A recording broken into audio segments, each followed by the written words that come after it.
Good morning, everyone, and welcome back.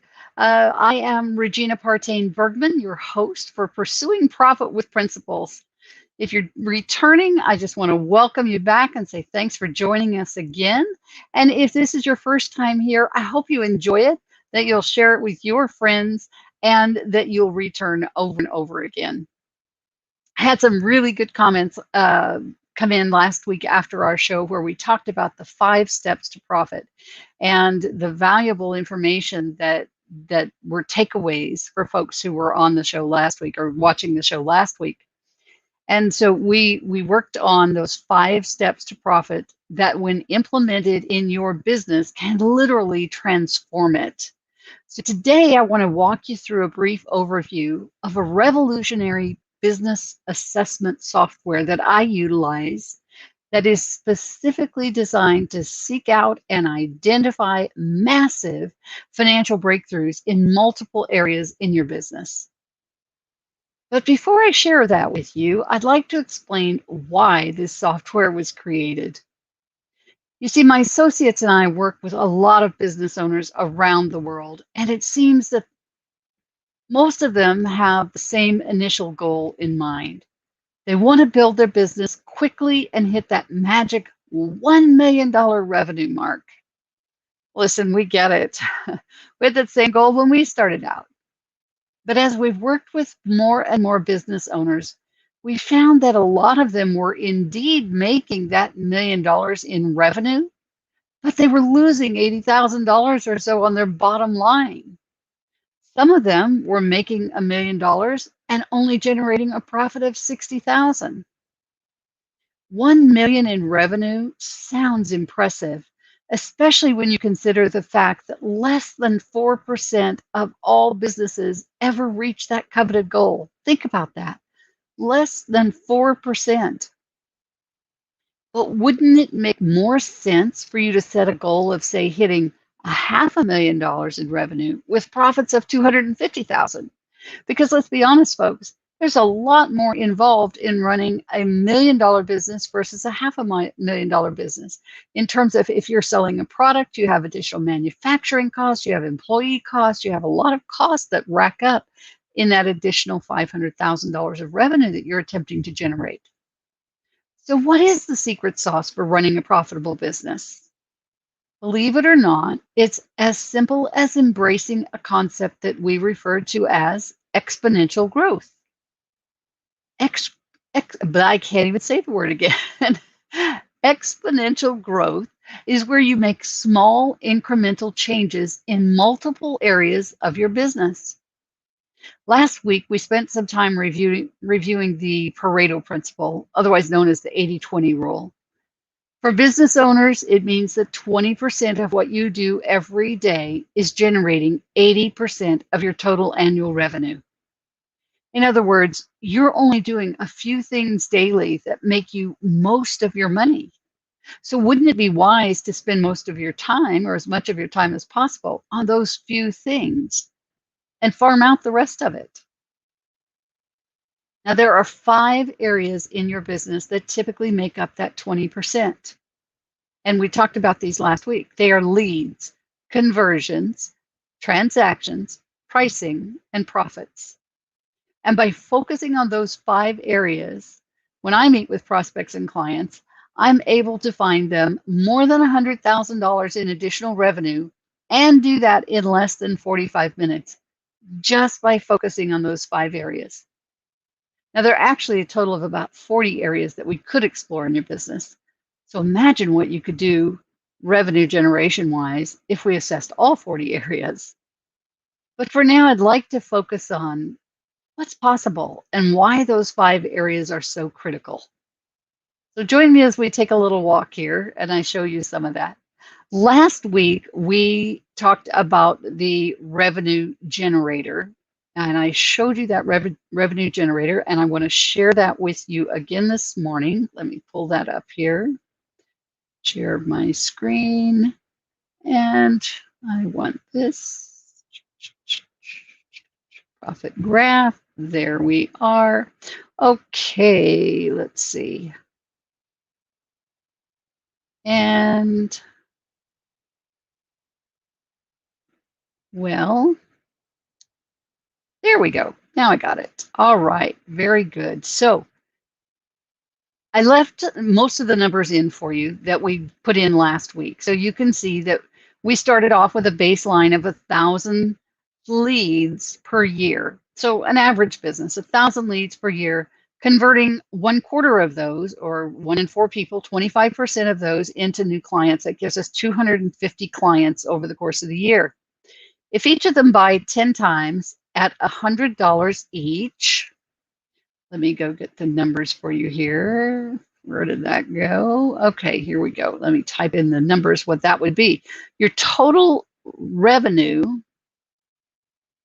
for this first column would be $250,000, would be the revenue that would be made off of 1,000 leads converting at 25% over the year, and with 10 transactions per person at an average sale of $100 per sale.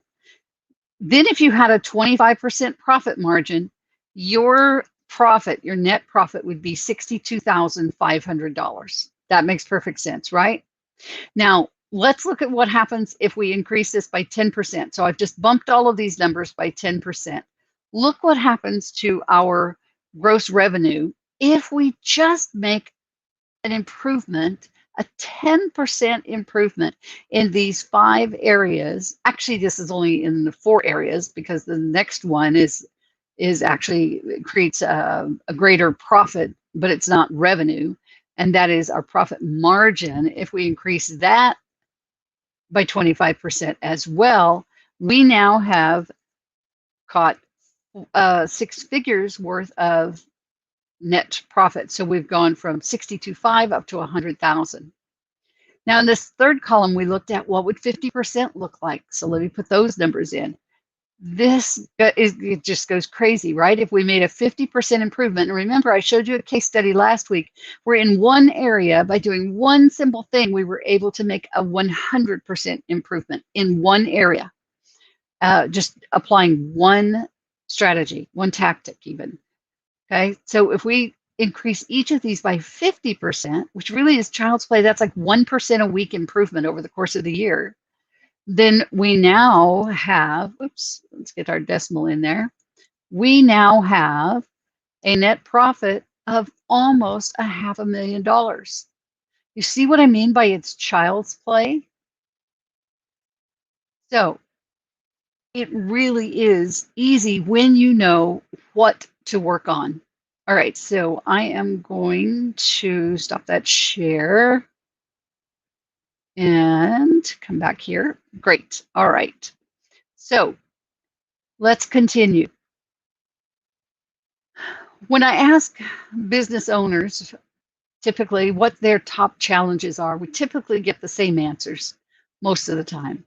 I need more leads, more customers, better systems, and I definitely need more revenue and profit. And many business owners are under the mistaken belief that the only way they can make more money is to generate more leads and customers. But that's a surefire formula that can lead to failure. Yes, you definitely want to generate more leads and customers, but that's a long, slower process these days due to market saturation. There are much faster and consistent ways for you to quickly generate more money, a lot more money. So this software that I'm going to be talking about today was created so that in mere minutes, we can uncover major financial breakthroughs for any business in 12 proven and critical areas. And then we actually have 40 areas that we can delve into. But but there are 12 critical primary areas. All right, so I want to show you another screen share here. And let's see if we can get to what we want. There it is. And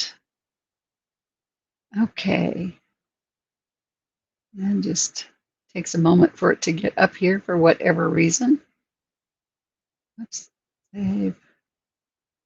Well, there we go. All right, so taking a look at this. This is a summary page of our software.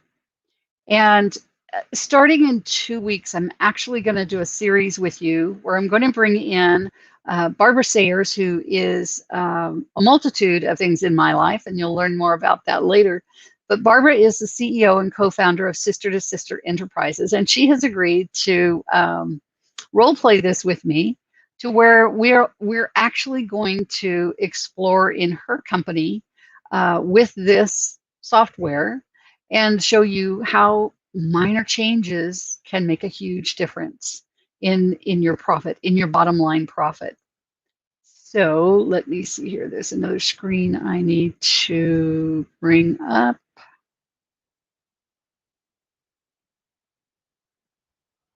Okay, here we go. So some of the most important things that we can do is make sure that we're laying a solid foundation. So Barb and I have already gone through some of these things and answered a few questions, but I want to share with you the value of it. So we've looked at financials and valuation. So we went through and looked at what was her revenue, what was her profit margin, gross and net profit margins, what industry she's in. And then we took a look at what's her business's growth or lack thereof over the last 3 years, and also in her industry, what's happening there. And just arrived at a base value also of her business if she were to try and sell it, what that base value would be. Then we start into one of the areas that I think is most critical, and that is our foundations.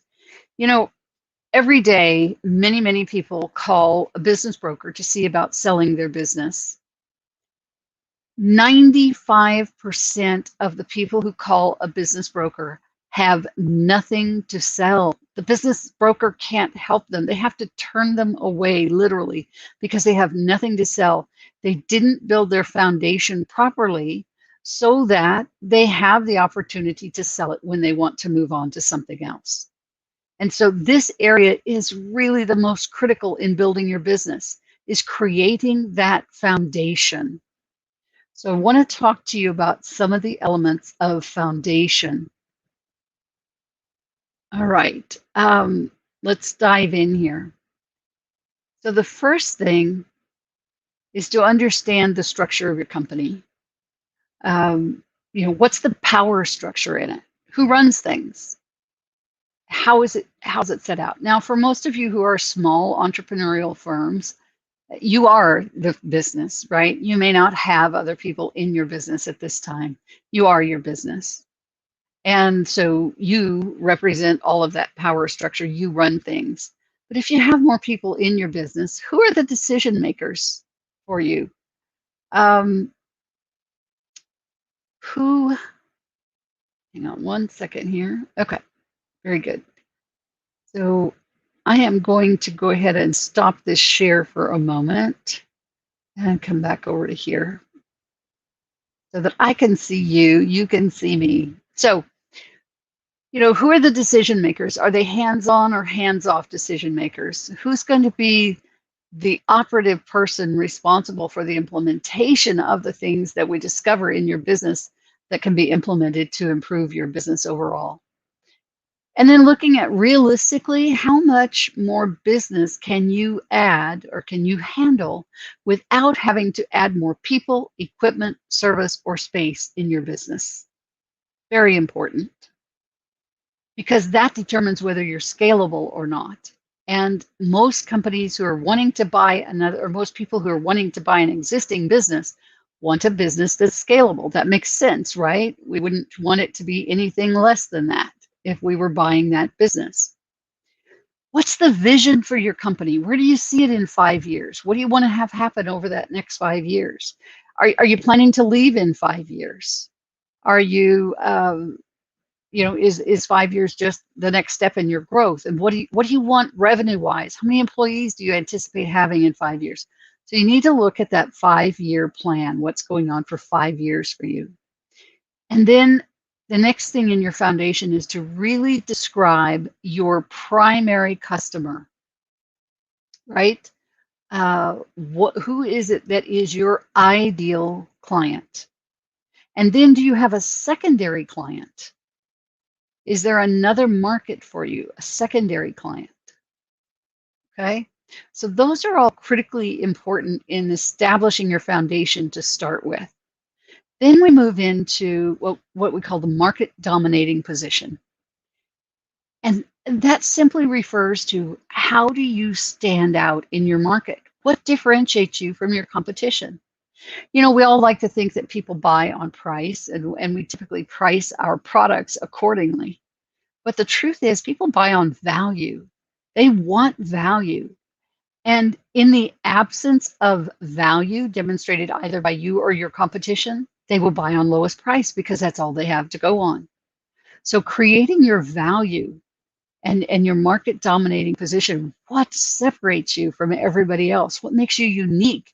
What value do you provide that no one else provides is extremely important. And is there a clear differentiation about your product and service over what your competition offers? What is that? Identify that clearly.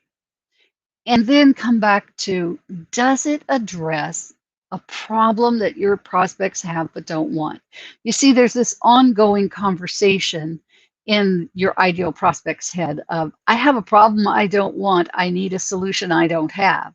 You need to offer both in order to capture that prospect's attention. So does your product or your service address the problem they have that they don't want? Does your solution provide them the answer that they're looking for and that they don't have yet? These are called hot buttons. So is your product or service a hot button in the market? And are there additional hot buttons in the market that you could address?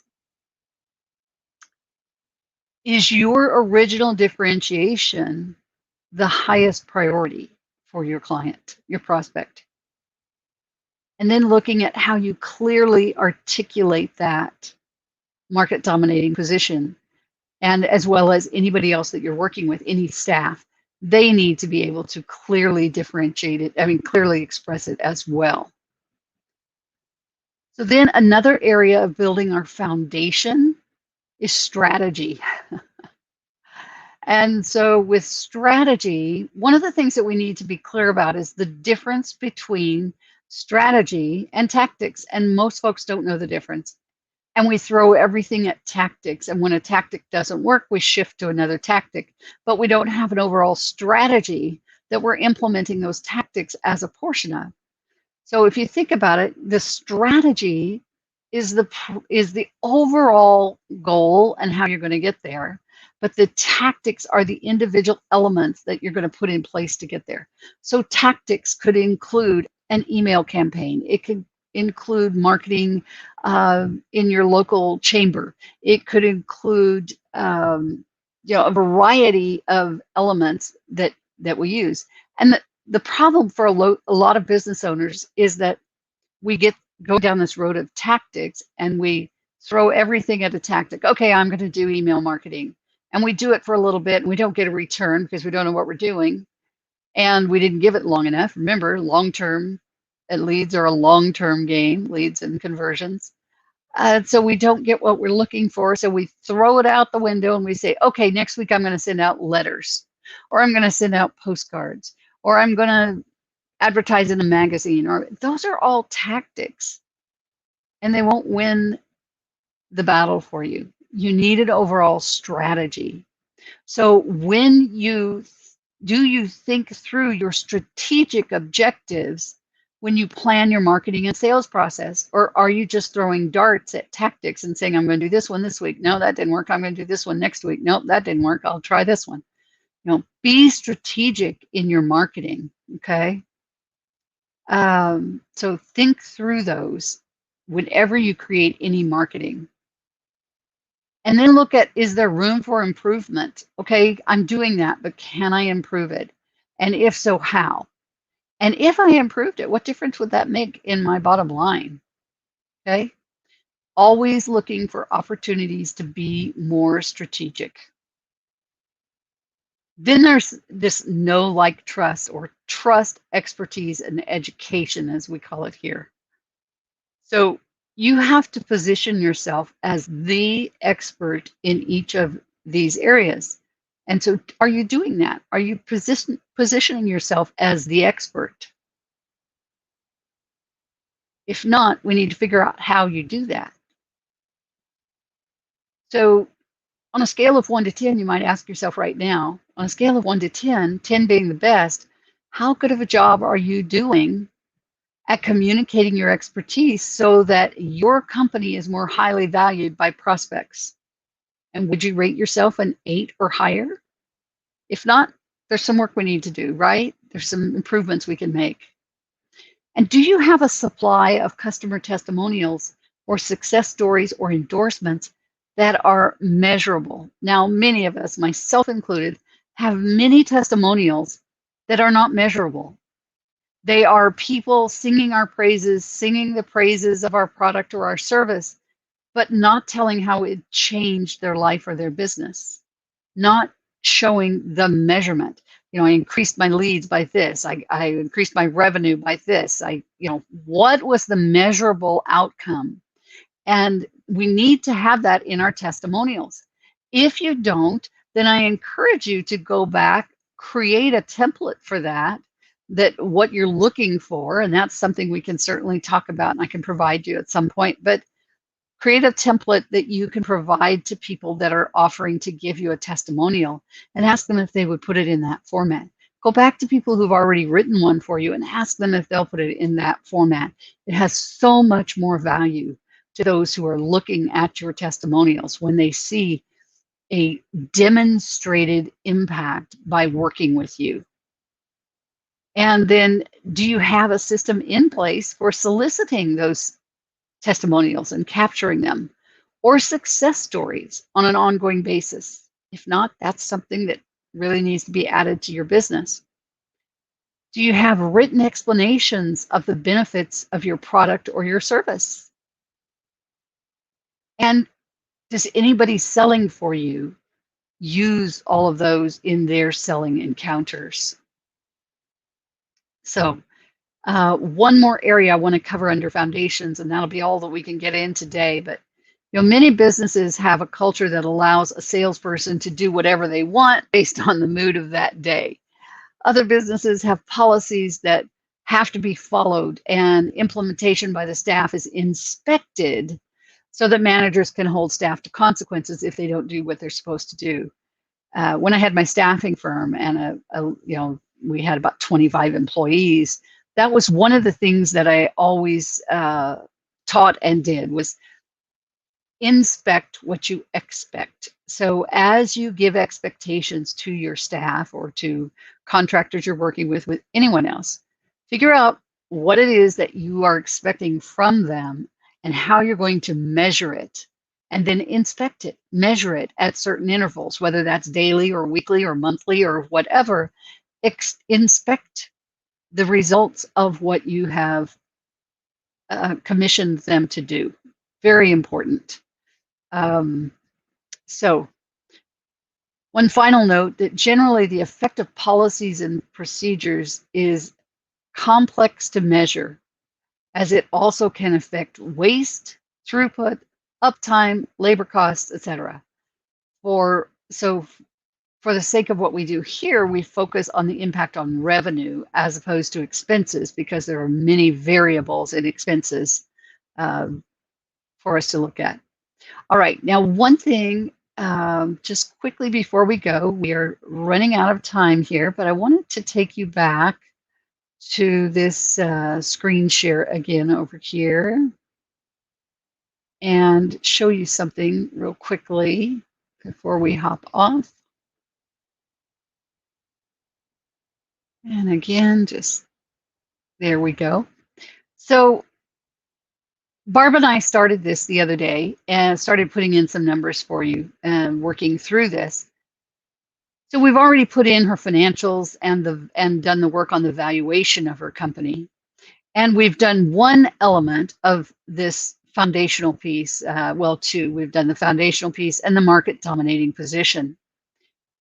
Interestingly, when we did market dominating position, if you'll see here where I'm highlighting across here, excuse me, we found an additional revenue of $20,000 just by looking at this one area of 40 areas. We found $20,000, and she's doing a pretty good job on her market dominating position already. But just with some tweaks that we made, we were able to find an additional $20,000 in that for her.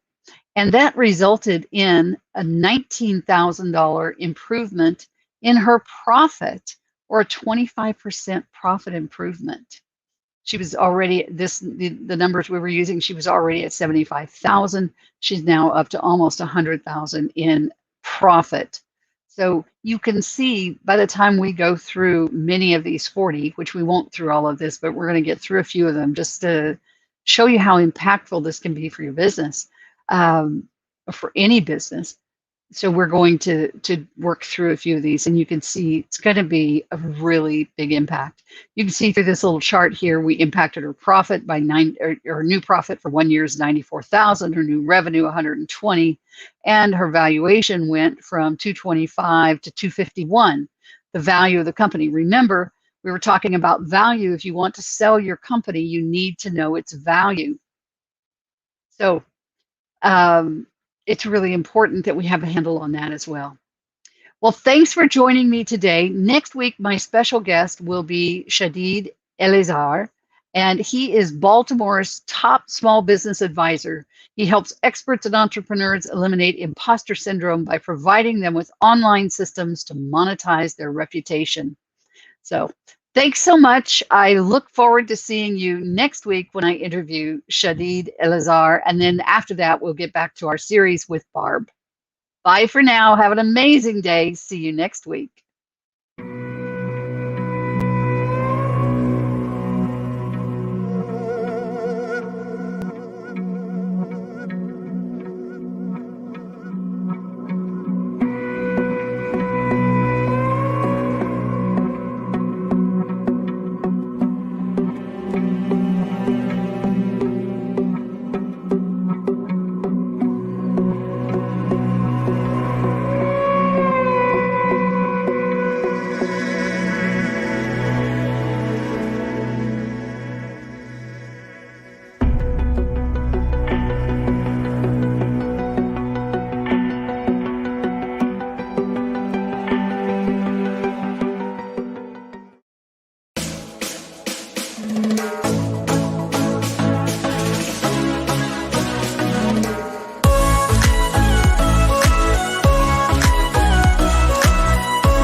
so happy to see you. It's Trish Carr, and we are here with Captivating Communication today, and it is my pleasure to be with you.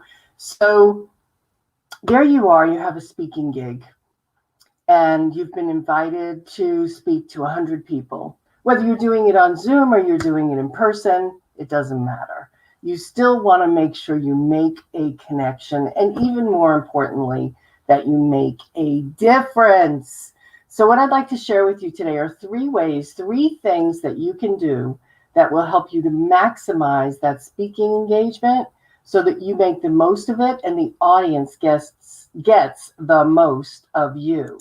And let me go ahead and share my screen with you so that you can actually see clearly what it is I'm talking about. And hopefully you can see my screen. Yes, you can. That's fantastic. So the first thing is, obviously you want to make a difference. You want to make a difference. That's why we're doing what we're doing, isn't it? So the more people you speak to, the more clearly they'll see the difference that you can make for them. And the more clearly you'll see that you are the one that they want to work with. Isn't that what it's all about? You are the one that they want to work with. So it's about making sure that there's a way for you to speak to them and that for them to then connect with you after you are finished speaking with them. So the first thing you want to do is create a free opt-in, or what we call a free tip sheet, quiz, suggestion, strategy, some way that they're going to get something from you that shows your expertise, that will give them a really good feel for who you are and what you do. So you want to create a way for them to be able to go to your website, for example, like this. So this is a one that I use for speaking, and you've probably heard me give you this website in the past. So for speaking, when I'm speaking about speaking, I have an to speakingforfunandprofit.com. So when you go to speakingforfunandprofit.com, you're going to get an easy step-by-step formula for putting together a great speech or a great presentation. So wouldn't my audience love that? Of course they would. So when they go to speakingforfunandprofit.com, I'll send them that, and then I, in return, will receive the email address for the people who opted in to get my free gift. So while I'm on the stage, again, Zoom, StreamYard, or in person, while I'm on the stage, I actually ask them to do this. So I give them the time and the minute, the 1 minute that it's going to take for them to actually do it. Because honestly, while everybody's in the moment, we all want to get the free gift that we are given when the speaker gives us something from the stage. But the reality is that we're so engrossed in the speaker that we have to do it when we get home, and that's not going to happen. So let people go ahead and do it right then and there. The other thing that you can do, if you have it, and this would be even better, is if you have a text marketing option. So it's so much faster, so much easier if I can just ask my audience to text a word to a particular number, in this case, 72727, text the word speaking. And by the way, I always put my full website and my email on there as well so that people can be in touch with me. So number 1 is have some kind of a way that you can invite your audience right then, right there, to connect with you beyond this speaking engagement. Okay, so that's number 1. Number 2 is to repurpose your talks. Repurpose your talk. So we're talking here about how we can make a bigger impact and a bigger difference. And the really great thing about repurposing your talks is that you can have 1 or 2 talks that you can use over and over and over again. So no matter where you're speaking, if it's about a particular topic, you have a talk ready to go at any time. So if I get a phone call that says, "Hey, Trish, I'd love for you to speak to my audience," I can say to the person who invited me, well, I have a few different topics that we can talk about. Would communication be the right one? How about speaking from the stage? How about we can talk about building a tribe? What about if we talk about having a never-ending stream of clients coming into your business? So I have several different talks on several different topics. Now, if you're just getting started, one talk is great. I had one talk that I created probably 16 years ago that I still use to this day, and it was the one that I used the most when I was first getting started.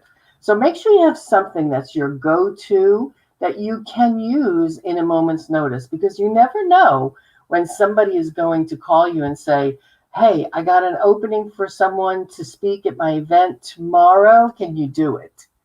And you want to always be able to say yes.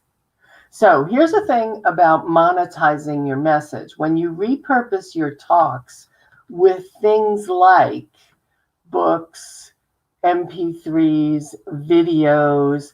Back in the day, we used to use, remember CDs? So I wrote a book, right? So It's Just a Conversation is my book. It's a #1 bestseller. And it's what to say and how to say it in business. So I took the book and I recorded a few things from the book about sales. And I created a sales course simply from my book. That's called repurposing. Same thing with my conversations that make a difference. In there, I repurposed several talks that I did. So I just wrote those and they became part of an anthology book. So there's lots and lots of ways that you can seed your services. I'll tell you that I took 3 or 4 different trainings that I did and I audioed them, made them into audios, and I turned them into a home study course or an online training course. So there's many ways you can repurpose, right?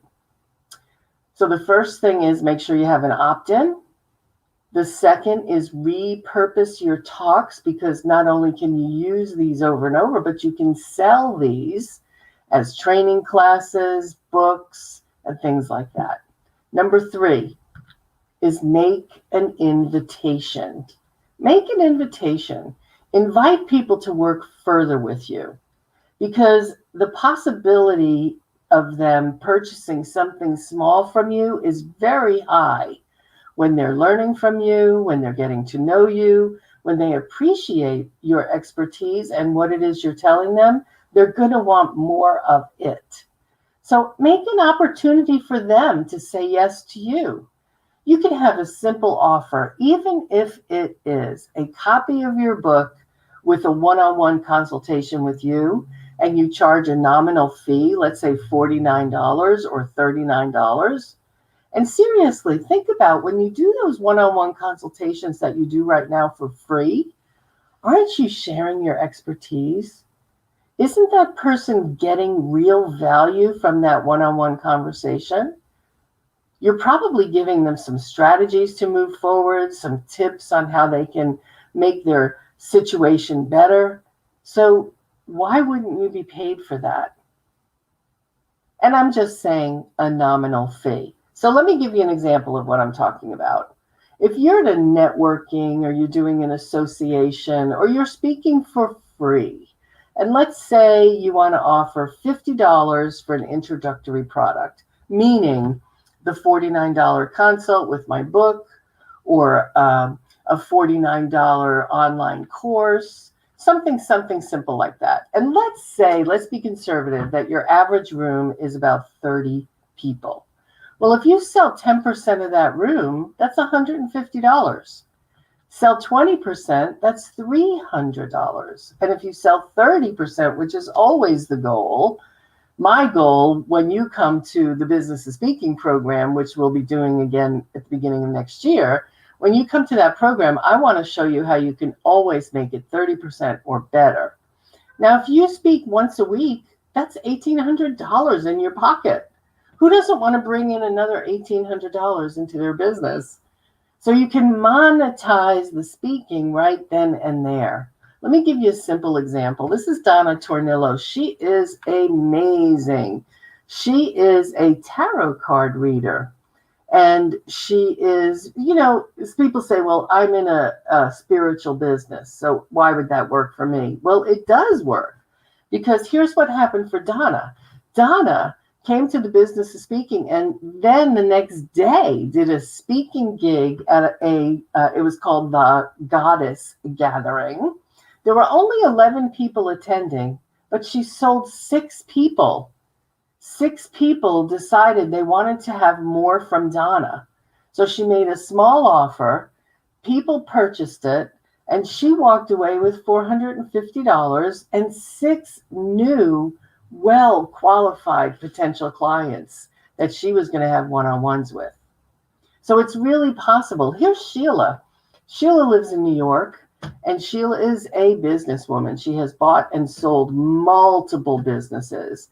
And she was challenged finding paid speaking gigs because things have changed in the speaking industry. And she decided she was going to keep doing her free talks, but they're going to change to a small offer. And here's what happened. She had 35 people in the room, 26 people purchased, which was 75% of the room. And she had $1,222 in her pocket and 26 new people in her funnel that would be interested in what she has. So let's take it up a notch. Let's say that you get really good at this and you get to speak for 60 to 90 minutes. Well, now you have the opportunity to offer something between $500 and $5,000. And even if there's only 50 people in the room, and honestly, most of the time when you're doing a keynote speech, there's well over 100. But let's do the conservative. So if there's 50 people in the room and you do 500 to 5,000, this is the opportunity that you have. 2,500 to 25,000 if you sell 10 to 30%, right? 20%, you'll make that much. 30%, you'll make between 7,500 and 75,000. That's your year, right? Now, here's the good news, bad news. When you're invited to speak as a keynote and you're making an offer instead of being paid, which is happening more and more and more now, when you're invited, the person who invited you, the promoter, the person who brought all the people to the room, they get obviously a piece of what it is you've sold. They did the heavy lifting by getting people in the room. Even with a 50-50 split, your opportunity when you have good skills from the stage is between 11,250 and 112,500. Again, that's your year. Listen, I have to tell you that it has been my pleasure to see people really monetize their speaking over and over again with this type of offer. Now, I'm not talking about something that you just want to sell them that's a lot of money. No, this is about you making a difference. And honestly, you don't make a difference unless you have clients. That's the bottom line. You can speak all day long for free, but if you do not get clients, you will not have a business. This is a wonderful woman. Her name is Gladys Diaz. She's a relationship coach, and she has the passion and the purpose for every single person to have love in their life. And before we worked together, Gladys was speaking, but she just wasn't converting into clients. She was making an offer, but people weren't buying. Because you see, there's a real choreography to speaking to a group. It's not just get up there and say whatever comes out of your mouth. It's a choreography that you plan. So Gladys and I worked together. She came to the business of speaking. When she came to the business of speaking, not only did she learn how to sell, but she also, in the workshop, we have an opportunity to talk about what's your offer going to be. And she created a 3-day event right then and there. She said, okay, this is what it's going to look like. And in that training class, she sold that 3-day event as a practice simply practicing, and she made over $1,000 in revenue. And then the next 3 days, that training class that she created in the training class, she sold another $10,000 in 3 days. This was a few years ago now, and I can tell you that I've spoken to Gladys recently, and to date, she estimates that she has directly made $250,000 from that 3-day event that she created in the Business of Speaking workshop. Plus, after those people purchased the 3-day workshop, many of them went on to work with her further. She attributes it $500,000. So this is what's possible for you when you focus on your communication. So I would love to connect you with the Women's Prosperity Network community, because our community is all about growing our skills, making connections, creating referral sources, and partnerships.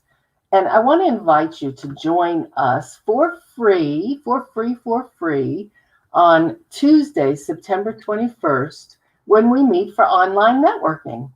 Online networking is a really easy way for you to expand your connections, to meet new people, and to source solutions. Also, to be able to make some partnerships. So I invite you to join us Tuesday, September 21st at the website right here, womensprosperityNetwork.com. You go /Zoom-welcome. If you don't get to it right now, just go to womensprosperityNetwork.com and click on events, and you'll see it there. And while you're at it, join Women's Prosperity Network right now for free, because when you're connected with a community of people who are moving forward, such as Diamond Factor, such as Celebrate You, such as any type of organization where people come together in community, you make a bigger difference, because more people know you, more people can refer you, and more people can partner with you so that you can have the absolute best business and make the biggest. Releasing my screen.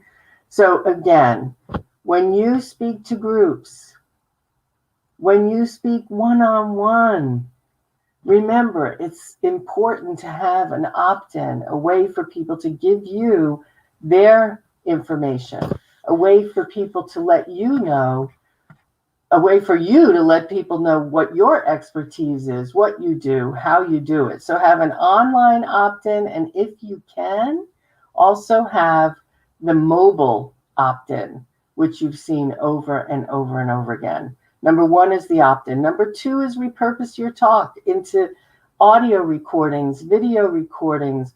Take your information and write it in an ebook.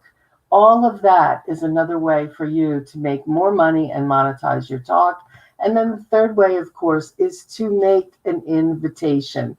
Some people use the word offer. To me, that feels kind of salesy. I believe it's an invitation for you and I to work together and to make a bigger difference.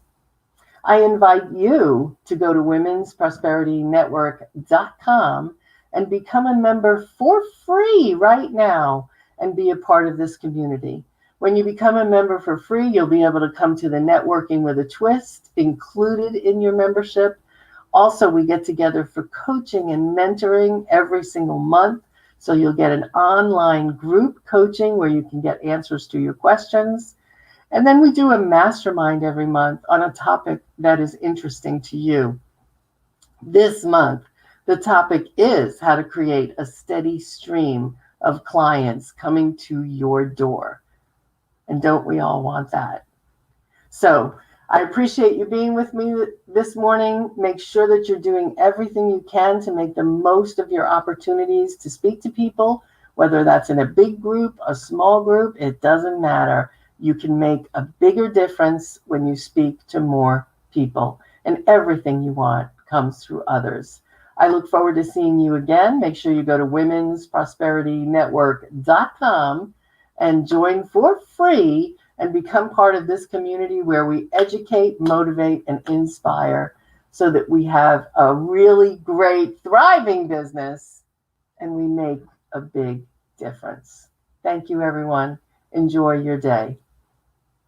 I'm